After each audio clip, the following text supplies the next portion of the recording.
So if you close your eyes and think about an anterior pelvic tilt, what do you see? A lot of times we quickly see someone with an increase in their lumbar lordosis, right?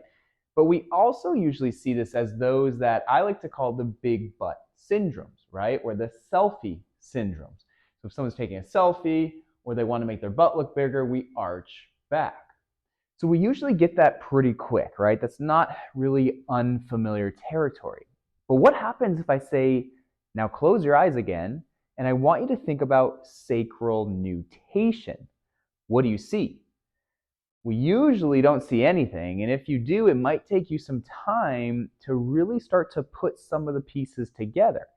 Well, in this video, I want to talk about what sacral nutation is and how it's really paired with an anterior pelvic tilt, but more importantly, the impact and effect that it has on movement. So let's briefly describe sacral nutation so that we can get to the fun stuff, which is the impact it has on movement, right? I know if you're watching this video, you like to help people feel better with movement and you like to help people perform better with movement. And this stuff is really powerful to understand so that way when you're prescribing exercise and when you're analyzing movement, you can do so with this train of thought. So there's a high correlation with an anterior pelvic tilt and sacral nutation. So we already understand the anterior pelvic tilt side of things. Now I want it to make it easier to understand the occurrence of sacral nutation with that. So we got to start at the sacrum, right? And that is when the sacrum tips forward, that is known as sacral nutation. As it relates to the innominate bones or the pelvis, it goes through relative motions, and these motions are internal rotation, adduction, and extension. Now let's start with the extension piece. So we said, back up, nutation is forward being the key word, forward positioning of the sacrum. So relative to that, the innominate bone is automatically moving in extension. So it's not like it's tipping into this extended position, but based off the motion of the sacrum, the relative motion of the innominate bone is extension. And as we go through this nutation, we get a lot of space back here. And this really allows the pelvis to move into internal rotation and adduction. All right, so we now understand the motions that come from sacral nutation. But what does this have to do with movement, and why is this so powerful to understand? Well, I want you to think of it as compression or expansion.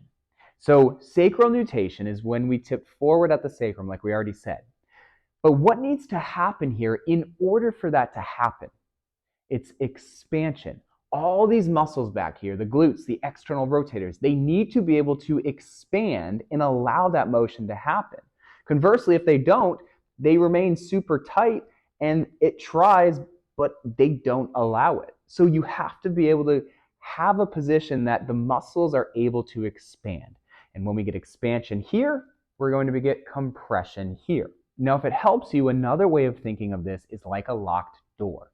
So we would have an unlocked door in the posterior side and a locked door in the front. So what does that locked door have to do with movement? Well, if you're trying to get out of a house and there's two doors, one's locked, one's unlocked, you're going to go and find and then move through the one that is unlocked. That's what the human body does. Because there is compression here or a locked door, if you're trying to move in that direction, it's not going to happen. Your body wants and craves to move in a position where it has expansion available, aka space. It has to have the space to do so. So once you go and you're in a moving position, if you have space back here, you're going to move back there and not move this way. And this is why those with an anterior pelvic tilt usually like to move in a more horizontal trajectory. They tend to be better at movements that require horizontal movement. Now, obviously, the most notable one is the deadlift. The people that have an anterior pelvic tilt usually are better at deadlifting. So the next time you see someone with an anterior pelvic tilt, I don't want you to just stop there, and I don't want you to just think about compression at the lumbar spine. Although that is happening, I want you to think about how does that affect their movement? Where is their compression and where is their expansion? Because the really powerful thing is first, understanding that compression versus expansion and how that's going to impact their movement. But then the next step is really understanding, how do I get them to be able to go in towards that opposite direction? How do I get them to get a little bit more compression so that they can get better at different movements, right? Because we already said if we have too much compression here, it's going to limit the ability to do motions that really require a vertical trajectory, aka squatting and lunging. So again, you have to be aware of their normal trajectory, and then what are you going to do as the PT, as the personal trainer, as a strength coach, to start to encourage their movement variability and get them towards the other side of movement.